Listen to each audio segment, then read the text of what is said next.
Morning everybody, how are you doing? Well, it's a warm week this week and I've just come back from my run, so apologies if I look a little bit dishevelled and unshaven. It's been a great week really. I hope you've enjoyed Learning at Work Week and taking advantage of some of the events that have taken place. The keynote speakers have been amazing, and obviously for me the standout one is really John Amici, who just gave so much and in such a measured way, so you took in every single word. But other than that, I think I've got as much out, if not more out of the speakers from people who I work with or are at work. So I love listening to Zoe and Becky yesterday talking about mentoring, and there's been various other ones throughout the week about business plans and about financial planning and about, you know, how to make yourself more productive and use the tools around you to be, I suppose, look after your well-being. So if you haven't taken advantage of the things yet, have a look on the site. There's so much on there. Nothing on gardening, but that's what today's for. So I'm in the house today because the builders are in the back garden. I will show you what they've done, probably in photos, because they're hard at work now and it's the last day and I don't want to hold them up. They've already had about 10 cups of tea out of me over the last day or so, so I need to keep them working hard. But we'll pop out the front in a minute. But just behind me you can see the house plants that we planted before, looking really healthy. So this environment in here is perfect for them. But I'll leave you now. We'll go in the front garden, a bit of back garden, and we've got a nice video or two today from Sam from her flat. So I'll show you around that later on. But for now, enjoy. There's work going on out here too, so I'm going to be quick in the front garden. So this is a lovely anemone that we planted deep in this about 2.5 months ago, and it looks lovely. We've got various bits and pieces now popping through. That's Rebecca. There's some poppies as well. Sam, I think these are your marigolds, and they're looking nice and happy there. There's one next to it as well, a lot bigger, so that'll be a bit more impressive, I think. And a few dahlias at the back. Nigella in a pot. He's going to come through really nicely. These are our sunflowers in a pot, which should be good. And these are some borage in another pot that should be, hopefully, giving some blue flowers all throughout the summer. And then here, a bit of salad, just saying hello to the neighbours there, sorry about that. Salad Burnett, that's called. And then along the front, don't forget the carrots.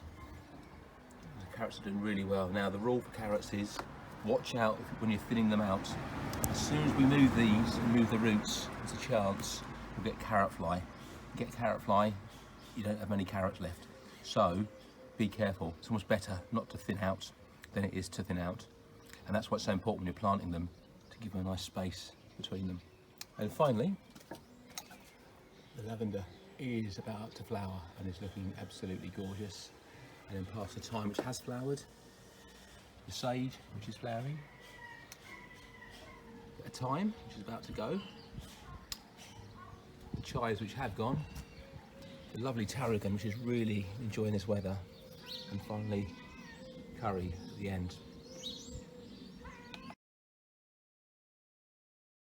I thought I'd come and show you what we've got outside my door as well. Here is Di, my trusty steed, with 3 locks on her that cost more than her.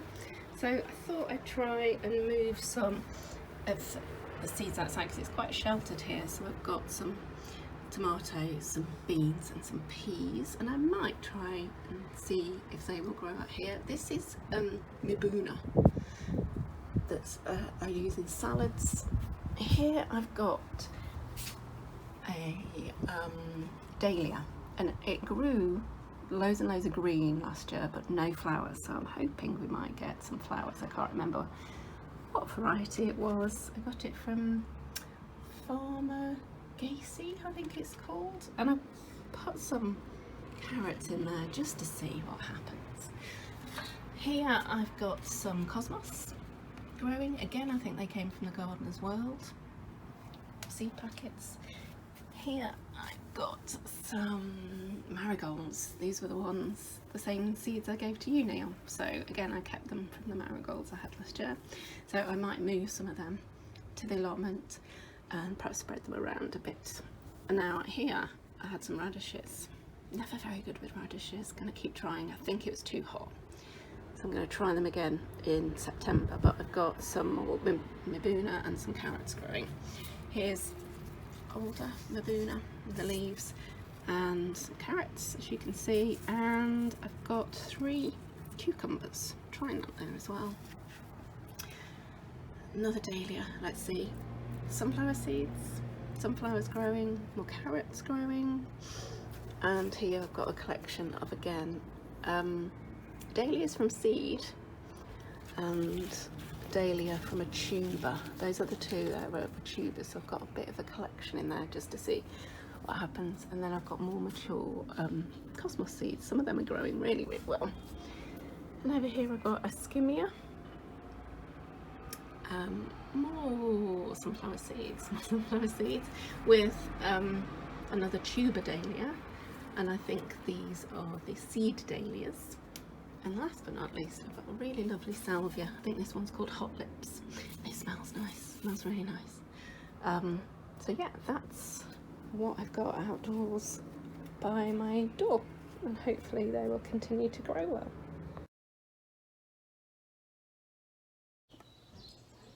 Well, thank you for that, Sam. And there'll be more from Sam next time, and maybe the time after as well. We've got a couple of little videos there to share each time. And don't worry about not knowing which ones are which and getting them mixed up. I do that all the time, and it goes back to what we talked about probably 2 months ago. If you can remember at the time, label, label, label. It makes such a difference later on, because they do look all the same in the end, or certainly for the first few weeks. So yeah, thanks again, Sam, and more next time. And to finish up this week, just one last little wander around the garden, and you can see our big reveal. So we've got all of our veg growing in here. The greenhouse looks really good, and the chilies are starting to really enjoy this hot weather. So it's touched about 24, 25 degrees this week down here, and that's had a huge impact on the chilies, on the tomatoes as well. If we swing round, you'll see the garden looks very different than it did last time.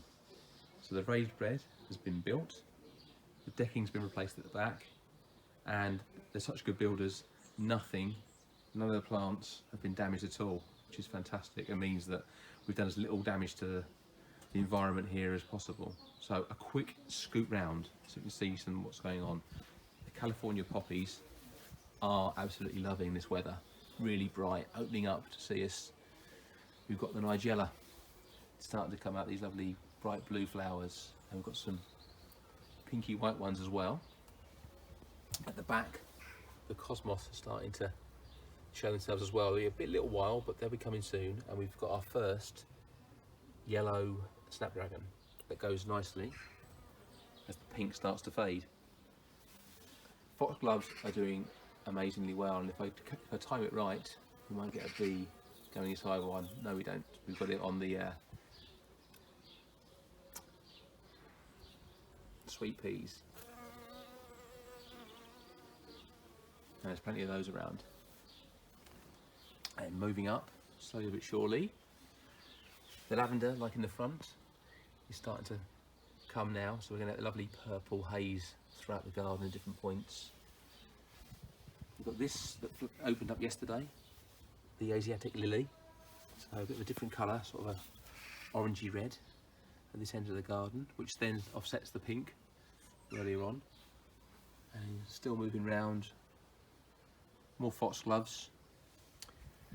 Excellent news, tomatoes and the tomato flowers, which leads, hopefully, if the bees do their work, to some tomatoes, and we should start seeing the fruits really, probably about, if you come back in 2 weeks maybe, but in a month definitely.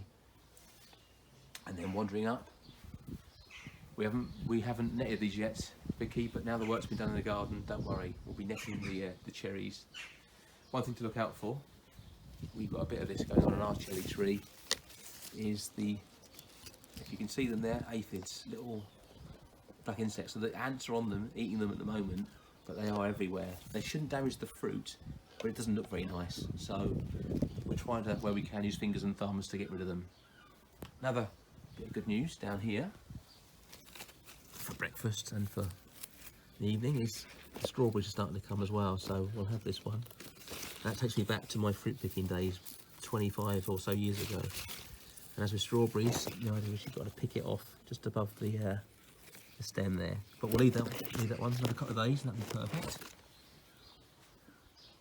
Here's the decking, looking good. Needs a bit of work on that though, and bring all of our pots and things back onto it.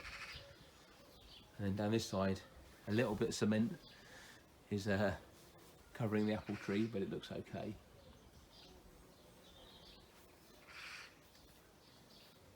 That's pretty much it. There's no colour on the gooseberries yet. They're still green. But the last thing I want to show you is our good friend the quince. And if you look here where the flowers have finished, you can see that is a bit of quince. That's a quince fruit. So we are not guaranteed, but hopefully in about September, October time, we'll have our quince.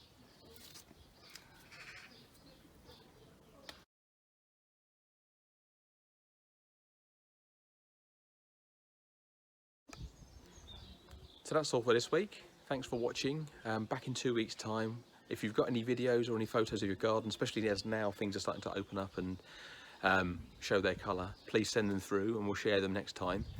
Otherwise, enjoy your weekend, and if you like the football, wherever you are in Europe, enjoy the European Championships, and fingers crossed that England and Wales do well, and wherever your country are.